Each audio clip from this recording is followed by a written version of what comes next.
LuxCo a pour objet de positionner la dette dans une société luxembourgeoise afin que le régime des garanties soit soumis au droit luxembourgeois.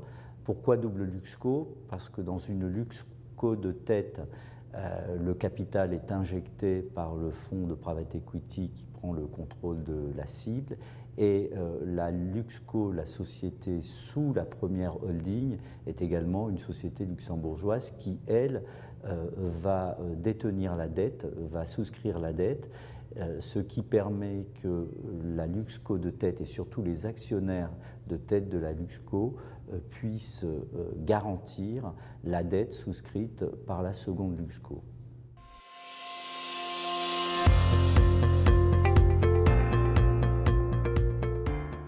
En droit luxembourgeois, le nantissement peut être exercé pour tout autre événement prévu dans le contrat.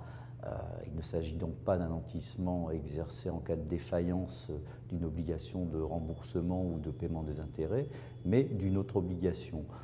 Cette disposition est prévue par la directive de 2002 sur les garanties financières et a été mise en place dans le droit luxembourgeois par une loi dite loi collatérale de 2005.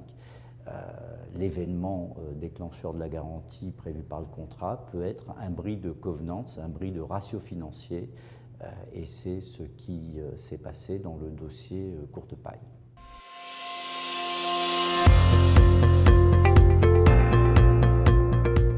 L'utilisation du droit luxembourgeois n'est pas faite par hasard, elle est dans le cadre des LBO. On utilise le droit luxembourgeois parce que, a priori, le droit français ne fonctionne pas correctement. La grande difficulté du droit français est que le créancier garant, lorsqu'il a pour garantie les actions d'une société qui a été achetée par le biais d'un LBO, eh bien, va se retrouver à exercer sa garantie alors que la société est en difficulté, qu'elle peut faire l'objet d'une procédure collective, d'une conciliation qui provoque des difficultés d'exécution. Donc je dirais que la conséquence, c'est qu'on utilise le droit luxembourgeois parce que le droit français n'a pas su s'adapter aux impératifs des créanciers.